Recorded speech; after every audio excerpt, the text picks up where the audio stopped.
Hello, dear friends. Welcome to Medico Science. I hope you will be fit and fine and doing well. तो हम LUMS BS program past MCQs solve कर रहे थे जो MCQs आए हैं इंट्रेंस एग्ज़ाम्स में, और जो इंट्रेंस एग्ज़ाम्स लम्स ने लिए थे वो मोस्टली ऑनलाइन बेस्ड होते हैं या कंप्यूटर बेस्ड होते हैं। इसलिए हमने डिफरेंट स्टूडेंट्स से ये एमसीक्यूज कलेक्ट किए हैं और आप तक पहुंचाए हैं। If you are new then subscribe this channel and hit the bell icon for the latest videos. और अगर आपको कंटेंट अच्छा लगे तो आप लाइक कर दीजिए। Thanks a lot. तो जो हम ये क्वेश्चंस कर रहे हैं वो क्वेश्चन है बीएस नर्सिंग के, BS medical laboratory technician, BS MLT, BS radiologic technology, BS RT, BS molecular biology and genetics BS MBG and BS forensic biology BSFB. तो हम एमसीक्यूज डिस्कस करने वाले हैं। हमने पार्ट 1 ऑलरेडी अपलोड कर दिया है, ये पार्ट 2 है। अगर आपने पार्ट 1 नहीं देखा तो प्लीज़ जाइए पार्ट 1 देखिए और उसके बाद आते हैं पार्ट 2 पर। Okay, so let's get started. Question number 51 is ribosomes are attached to the surface of option A is the rough endoplasmic reticulum, option B is the smooth endoplasmic reticulum, option C is the Golgi apparatus and option D is the mitochondria. So ribosomes attach जो होते हैं वो surface पे attach होते हैं endoplasmic reticulum की surface पे, और जब राइबोसोम्स अटैच होते हैं तो वो बनता है rough endoplasmic reticulum that is mainly involved in protein synthesis. So here the correct option will be option A, rough endoplasmic reticulum. Ribosomes are attached to the surface of rough endoplasmic reticulum. Question number 52 is the optimum pH for the enzyme trypsin is option A is 2.5 to 3.5, option B is the 7.0 to 8.0, option C is the 5.0 to 6.0 and option D is the 4.0 to 5.0. तो आपको सबसे पहले पता होना चाहिए कि trypsin protein है कहाँ। तो हमारे स्टमक में होता है पेप्सिन एंड रेनिन, और हमारे स्मॉल इंटेस्टाइन में होता है ट्रिप्सिन, केमेट्रिप्सिन, अमाइलेज और lipase. These are the enzymes of pancreatic juice.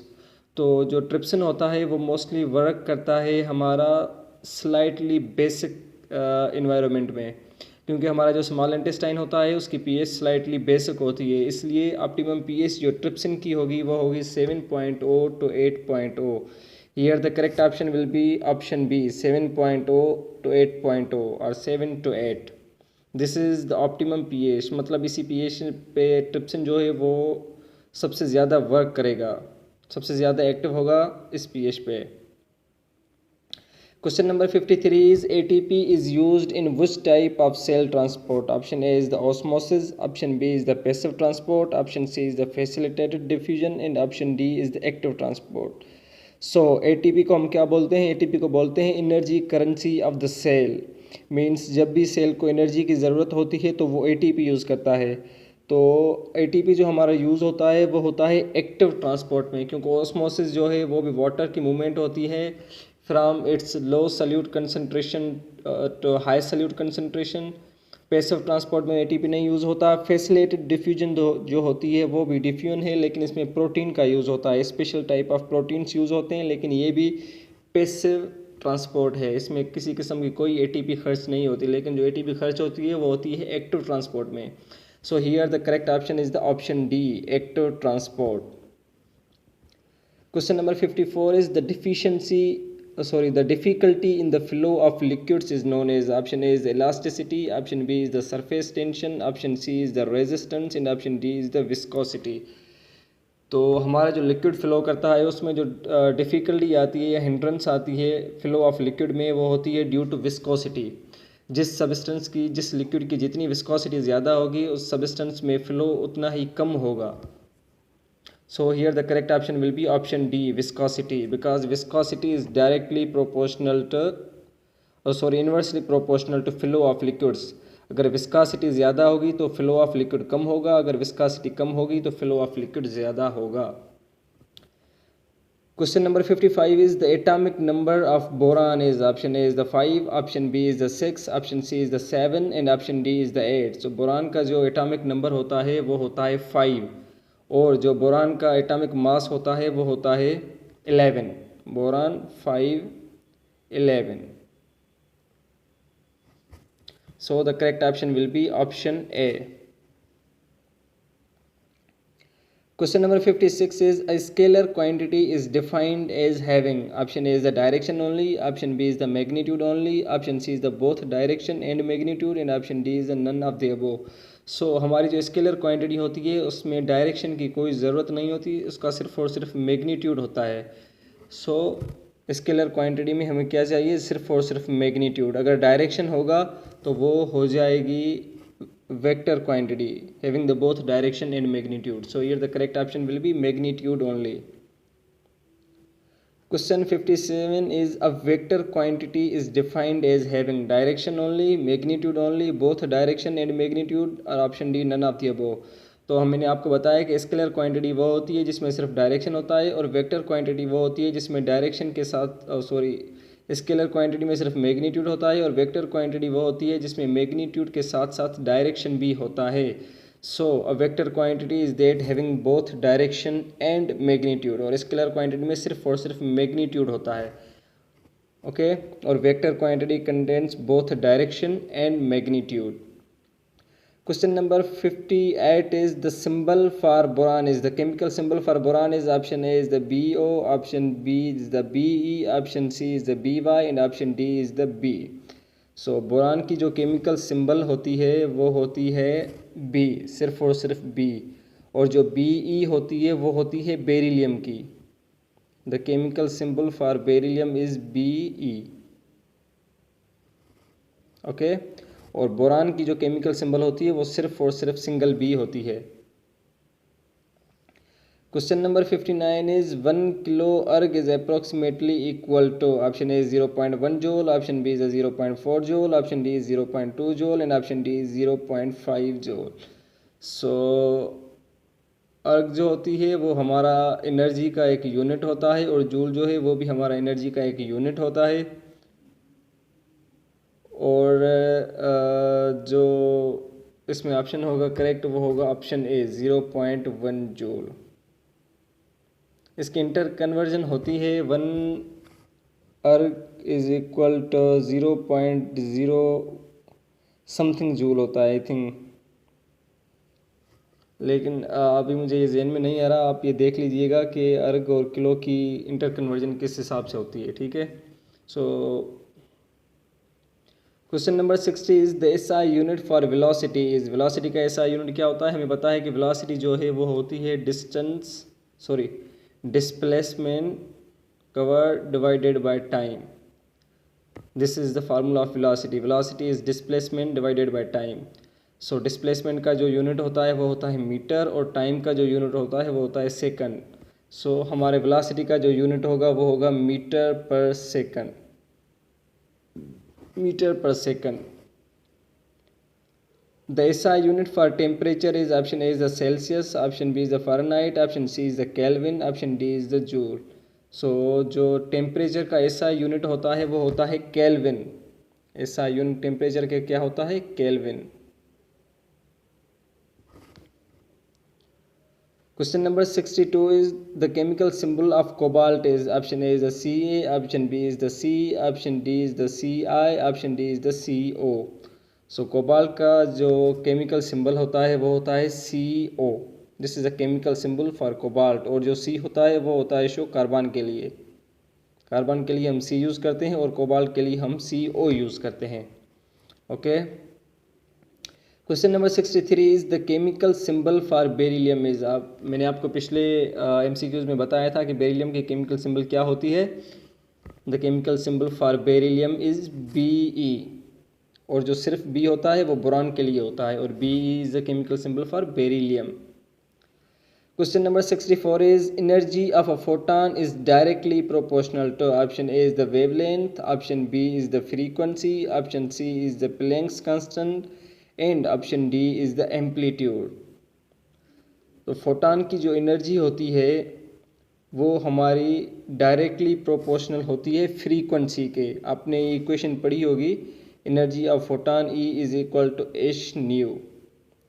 This is the energy, h is the Planck's constant and this nu is the frequency. It means energy of a photon is directly proportional to frequency, but it is inversely proportional to wavelength. E is equal to h into c divided by lambda. This lambda is the wavelength. Okay, so energy of a photon is directly proportional to frequency but inversely proportional to wavelength. Question number 65 is the famous equation E is equal to mc square is known as. Option A is the Heisenberg's uncertainty principle, option B is the Planck's equation, option C is the Einstein equation and option D is the de Broglie principle. So आप सबको पता होगा जो E is equal to mc square equation थी वो किसकी equation थी? This was the equation of Einstein. इस इक्वेशन को जो प्रपोज किया था आइंस्टाइन ने प्रपोज किया था और इस इक्वेशन से जो है वो फिज़िक्स की समझो एक नई ब्रांच ने जन्म लिया. Okay, so E is equal to mc square. This is the Einstein's equation. Question number 66 is choose the correct spelling. इसमें हमें करेक्ट स्पेलिंग चूज करनी है. Option A is AGGRESSIVE aggressive. Aggressive का मतलब होता है गुस्से वाला. सो the correct option here will be option A aggressive. AGGRESSIVE aggressive. This is the correct spelling for that. Choose the correct spelling. Option A is OCCURED. Option B is OCURED. Option C is OCURRED. And option D is the OCCURRED. So here the correct option will be option D, occurred. OCCURRED.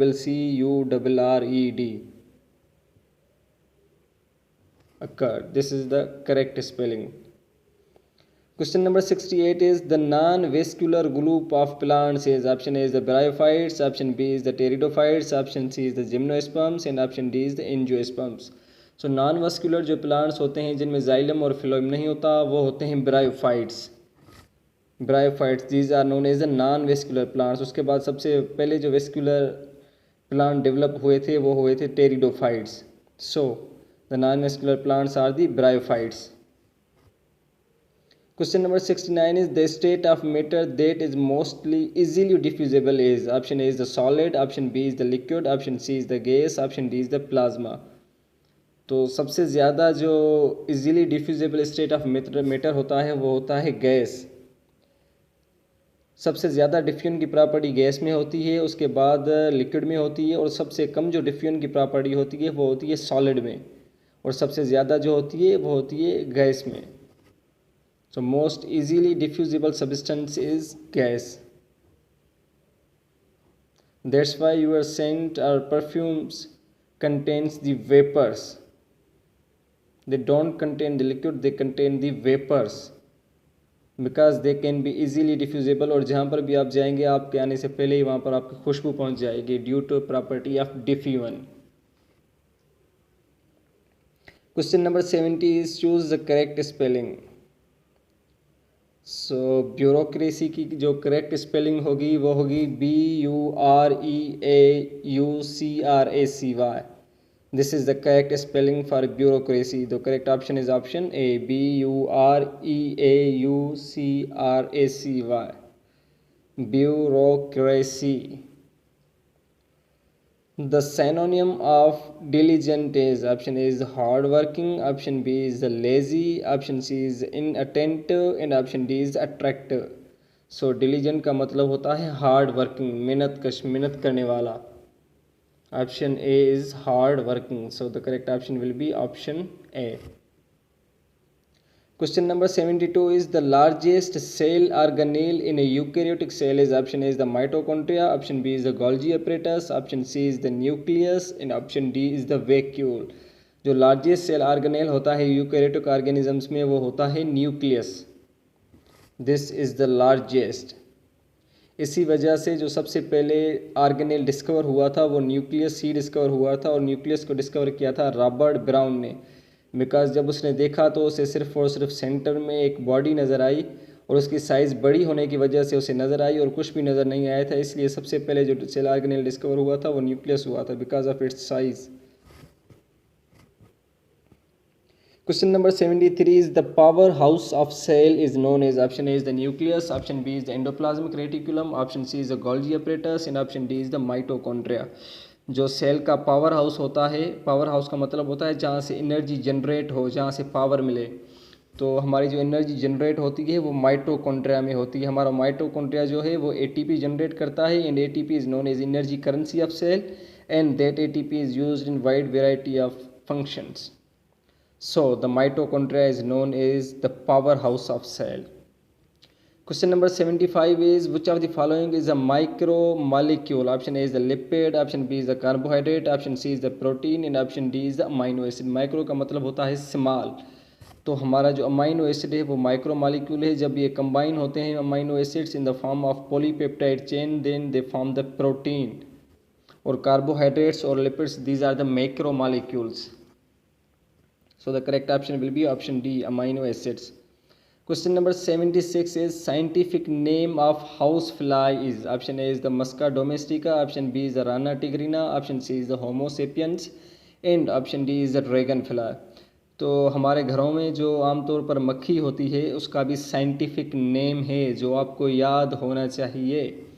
तो वो scientific name है Musca domestica. This is the scientific name of house fly. और जो राना टिग्रिना होता है वो scientific name होता है फ्रॉग का।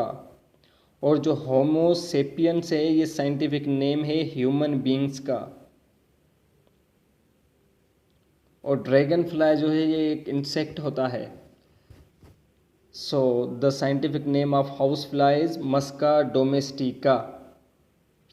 Question number 77 is scientific name of cat is. Option A is the Felis catus, option B is the Lopus catus, option C is the Panthera leo, and option D is the Equus calpus. So the scientific name of cat is Felis catus. बिल्ली का scientific name क्या है? Felis catus. This belongs to the cat family, Felis catus. Okay. Question number 78 है the antonym of plain is. Option A is the flat, option B is the decorated, option C is the unadorned, and option D is the simple. So option B is the decorated. So plain का मतलब होता है flat, या simple भी इसका मतलब होता है। प्लेन का मतलब होता है सिंपल। तो इसका एंटोनियम मीन्स अपोजिट, तो प्लेन का अपोजिट होगा decorated. So the correct option will be option B, decorated. Plain का मतलब होता है सिंपल और flat. Question number 79 is antonym of alleviate is. Option A is the soothe, option B is the relieve, option C is the reduce, option D is the intensify. So alleviate का जो antonym होता है वो होता है intensify. The antonym of alleviate is intensify. The correct option will be option D. Antonym means opposite. Question number 80 is proton has a mass is dash in electron. Proton और electron का mass कितना होता है? Proton का mass option A is the same, option B is the greater, option C is the lesser, and option D is the equal. जो proton का mass होता है वो इलेक्ट्रॉन से ग्रेटर होता है। So the mass of proton is greater than electron. इसी वजह से जो इलेक्ट्रॉन है उसका मास इतना कम होता है कि यूजुअली हम उसको निगलेक्ट कर देते हैं। और जब हम एटॉमिक मास मेजर करते हैं एटम का, तो हम नंबर ऑफ प्रोटॉन्स और नंबर ऑफ न्यूट्रॉन्स को सम कर देते हैं, उनको ऐड कर देते हैं, और इसी इलेक्ट्रॉन को जो है वो निगलेक्ट कर देते हैं बिकॉज ऑफ इट्स मास। क्योंकि इलेक्ट्रॉन का मास जो होता है वो बहुत ही निग्लिजिबल या बहुत ही कम होता है। Question number 81 is which particle is considered as having no mass? Option A is electron, option B is proton, option C is neutron, and option D is the atom. तो मैंने पहले ही पिछले MCQ में आपको बताया कि जो हमारा इलेक्ट्रॉन है उसका मास जो होता है वो निग्लिजिबल होता है, और उसके मास को हम कंसीडर ही नहीं करते because of its negligible mass. So that's the electron. Question number 82 is the general chemical formula of water is one of the most easy question. तो वाटर का क्या फार्मूला होता है जो आम ज़िंदगी में हम यूज़ करते हैं डेली लाइफ में? वो होता है H2O, di hydrogen oxide, H2O, di hydrogen oxide, formula of water. Question number 83 is drinking water formula is, ये भी सेम ही होता है H2O, D2O, H2O2 या HO2। जो हम पानी पीते हैं उसी का भी फार्मूला वही होता है H2O। This is the formula of drinking water. Question number 84 is yeast belong to fungal division ascomycetes, basidiomycetes, zygomycetes and deuteromycete. तो जो हमारा यीस्ट होता है this is the unicellular fungi. The only unicellular fungi जो है वो yeast है। बाकी जो सारे फंजी हैं वो मल्टी सेल्यूलर होते हैं सवाई यीस्ट के। So this belongs to fungal division. This is known as ascomycete और ascomycota, ascomycete. Question number 85 is a seed is primarily formed from option A is the ovary, option B is the ovule, option C is the stamen and option D is the petal। जो हमारा seed develop होता है वो होता है ovule से। जो हमारा ओव्यूल है उससे सीड डेवलप होता है और जो हमारा ओवरी होती है इससे डेवलप होता है फ्रूट। ओवरी से सीड फ्रूट डेवलप होता है और ओव्यूल से डेवलप होता है सीड। जब ओवरी जो है वो पक जाती है तो वो फ्रूट हो जाता है और जब ओव्यूल समझो पक जाता है तो वो बन जाता है सीड। और ओवरी के अंदर ही होता है ओव्यूल, मीन्स फ्रूट के अंदर होता है सीड। जो हमारा सीड है वो ओव्यूल से डेवलप होता है और जो हमारा फ्रूट है वो ओवरी से डेवलप होता है। Question number 86 is which element has the highest atomic radius. Option A is the oxygen, option B is the chlorine, option C is the francium and option D is the carbon. So इसमें सबसे ज़्यादा जो atomic number है वो francium का है। इसी वजह से सबसे ज़्यादा जो एटॉमिक रेडियस होगा वो भी फ्रांसियम का होगा because of its highest atomic number. जितने नंबर ऑफ़ प्रोटॉन्स ज़्यादा होंगे उतने नंबर ऑफ़ इलेक्ट्रॉन्स ज़्यादा होंगे और जितने नंबर ऑफ़ इलेक्ट्रॉन्स ज़्यादा होंगे उतने शेल्स ज़्यादा होंगे और इलेक्ट्रॉन्स के बीच में जो है वो शील्डिंग इफेक्ट या इलेक्ट्रॉन्स के बीच में रिपल्जन ज़्यादा होगी, शील्डिंग इफेक्ट ज़्यादा होगा। इसी वजह से एटॉमिक रेडियस जो है वो इंक्रीज होता चला जाएगा। So the correct option is C. Question number 87 is in which gas law temperature is keeped constant. किस गैस लॉ में टेम्परेचर कांस्टेंट होता है। Option is the Boyle's law, option B is the Charles law, option C is the Dalton's law and option D is the Avogadro's law. तो हमने Boyle's law पढ़ा था कि volume is inversely proportional to pressure while temperature remains constant. Temperature remains constant, this is known as Boyle's law. So the temperature remains constant in Boyle's law, and while in Charles law pressure remains constant. In Charles law volume is directly proportional to temperature while pressure remains constant. This is the Charles law. Boyle's law में temperature constant होता है और Charles law में pressure constant होता है। Question number 88 is retardation in physics means decrease in velocity, increase in velocity, constant velocity, zero acceleration. तो जो हमारा रिटार्डेशन फिजिक्स में टर्म यूज़ होता है वो होता है डिक्रीज़ इन वेलोसिटी के लिए। डिक्रीज़ इन वेलोसिटी, हम रिटार्डेशन को डेसिलरेशन भी बोलते हैं। Retardation is sometimes also known as deceleration. जब वेलोसिटी कंटिन्यूसली डिक्रीज़ हो जाए या एक्सीलरेशन नेगेटिव हो जाए तो हम उसको बोलते हैं रिटार्डेशन और deceleration. So retardation in physics means decrease in velocity पर unit time. Question number 89 is which of the following is a viral disease. Option A is the typhoid, option B is the malaria, option C is the hepatitis and option B is the gonorrhea। So जो हमारा typhoid है ये एक bacterial infection होता है, जो हमारा malaria है ये एक प्रोटोजोअल इन्फेक्शन होता है, जो हमारा गोनोरिया है ये होता एक इन्फेक्शन है वो भी बैक्टीरिया की वजह से होता है जिसे हम कहते हैं Neisseria gonorrhoea. There's also a bacterial infection, while the hepatitis is viral infection. This is viral infection. So the correct option will be hepatitis because that's a viral infection.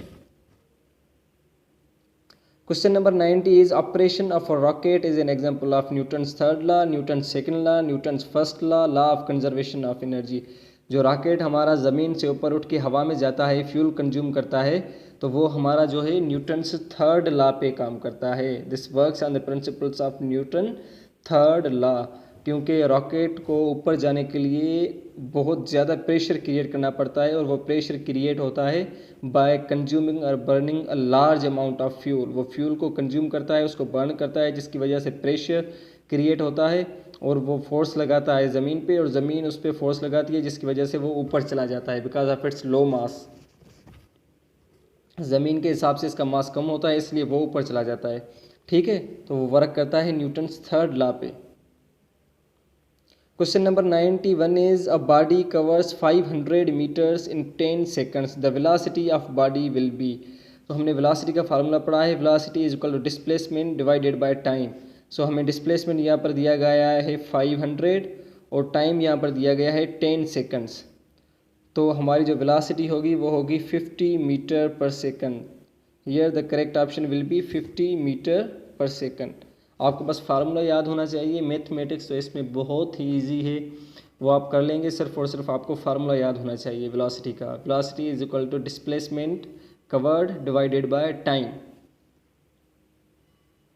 So question number 92 is in the formula I is equal to Q divided by T. I represents charge, option B is electric current, ampere, option C is the power, and option D is the volt. So here the I represents electric current and the unit of electric current is ampere.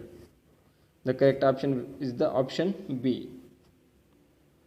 Question number 93 is starfish belongs to phylum. Option A is the Coelenterata, option B is the arthropods, option C is the mollusca, and option D is the Echinodermata.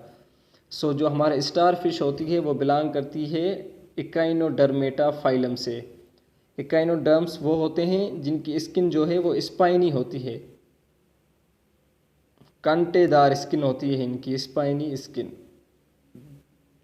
Okay, जो हमारा star fish है वो Echinodermata से belong करता है और इसकी skin भी जो है वो स्पाइनी स्किन होती है, स्पाइक्यूल्स निकले हुए होते हैं इसकी स्किन से ऊपर। So question number 94 is diencephalon is a part of, option A is the spinal cord, option B is the brain, option C is the peripheral nervous system, and option D is the kidney. जो diencephalon है ये हमारा part होता है brain का। जो हमारा brain है वो डिवाइड होता है टू पार्ट्स में, एक होता है मेसेनसेफ्लॉन और दूसरा होता है diencephalon. Okay, so this is the part of brain, diencephalon is a part of brain. Question number 95 is the reaction methane plus oxygen reels. Option A is the carbon dioxide plus water, option B is the carbon monoxide plus water, option C is the carbon dioxide plus hydrogen, and option D is the ethanol. जो हमारी जो methane burn करती है तो क्या बनता है, हमारी मीथेन CH4 प्लस 2O2, जब ये बर्न करती है तो बनता है CO2 प्लस 2H2O और large amount of heat energy भी। Okay, so the correct option will be carbon dioxide plus water. So this is a burning reaction, और जो भी बर्निंग रिएक्शंस होते हैं मोस्टली उनमें कार्बन डाइऑक्साइड और वाटर जो है वो फॉर्म होता है। So the correct option will be carbon dioxide plus water.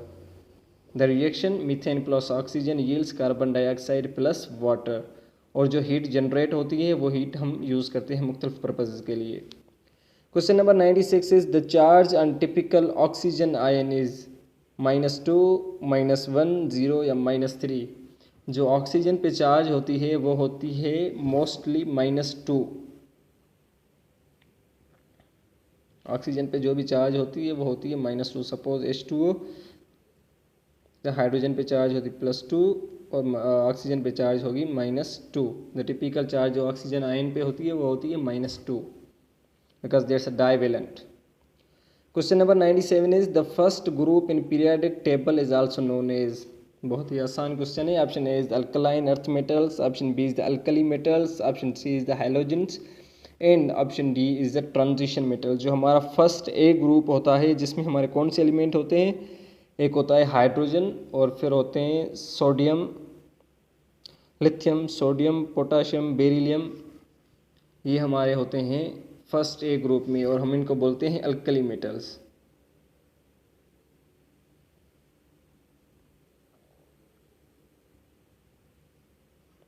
तो इसमें कौन कौन से होते हैं, lithium, sodium, potassium, beryllium, rubidium, francium. So these are the elements that are present in first A group and they are known as alkali metals. They are known as alkali metals. Question number 97 है, total number of groups in periodic table are, option A is the 18, option B is the 7, option C is the 14 and option D is the 10। जो हमारा periodic table होती है उसमें होते हैं 18 groups, 7 periods and 18 groups. और periodic table consist of 7 periods and 18 groups, total 7 periods and 18 groups. So here the correct option will be option A. Question number 98 is, which of the following has highest ionization energy? Option A is the halogen, option B is the alkaline earth metal, option C is the transition metal and option D is the noble gas. जो सबसे ज़्यादा ionisation energy होती है वो होती है noble gases की। Noble gases की सबसे ज़्यादा आयोनाइजेशन एनर्जी इसी वजह से होती है क्योंकि उनका ऑक्टेट या डुप्लेट जो है वो कंप्लीट होता है। ऑक्टेट या डुप्लेट जब उनका कंप्लीट होता है तो उनको इलेक्ट्रॉन लूज़ कराने के लिए बहुत ज़्यादा एनर्जी दरकार होती है क्योंकि वो मोस्ट स्टेबल होते हैं। सबसे ज़्यादा स्टेबल जो होता है वो होता है नोबल गैसेस। क्यों? Because they have their complete octet या डुप्लेट, उनका ऑक्टेट या डुप्लेट कंप्लीट होता है, इसी वजह से वो स्टेबल होते हैं, बहुत ज़्यादा स्टेबल होते हैं। और नोबल गैसेस में कितने एलिमेंट्स हमारे आते हैं? Helium, neon, argon, krypton, xenon and radon. So these are the noble gases and they have the highest ionization energy of all the elements in the periodic table. Okay. Question number 99 is, goiter is due to deficiency of, option A is the iodine, option B is the calcium, option C is the vitamin D and option D is the sodium. जो goitre disease होती है वो होती है iodine की deficiency की वजह से, जिसमें हमारा थायराइड ग्लैंड जो है वो साइज़ में इंक्रीज़ हो जाता है। Okay, and this is due to deficiency of iodine. So last question है हमारा, which element is commonly used in electrical wire formation? Option A is the silver Ag, option B is the gold Au, option C is the copper Cu, option D is the aluminium Al। जो सबसे ज़्यादा हमारा element element use होता है या metal use होता है electrical wires में, वो हमारा यूज़ होता है copper. Because copper is one of the best conductor of electricity. Copper जो है इलेक्ट्रिसिटी का सबसे अच्छा कंडक्टर होता है, इसीलिए वो बहुत ज़्यादा यूज़ होता है इलेक्ट्रिकल वायर में। सिल्वर से भी ज़्यादा जो है वो कॉपर यूज़ होता है because of its properties. So this is the one of most important compound in electric world. Sorry, one of the most important metal or the element in electric world. ये सबसे ज़्यादा use होता है electric wires में। I hope कि आपको सब समझ आ गया होगा। अगर आपको कुछ समझ नहीं आया तो आप कमेंट सेक्शन में कमेंट कर सकते हैं, अपना क्वेश्चन पूछ सकते हैं। और अगर आपने सब्सक्राइब नहीं किया चैनल को तो प्लीज़ सब्सक्राइब कीजिए and hit the bell icon so that you may get the latest videos. Thanks a lot for your time and consideration. इंशाल्लाह नेक्स्ट वीडियो में फिर मुलाकात होगी। तब तक के लिए खुदा हाफिज़।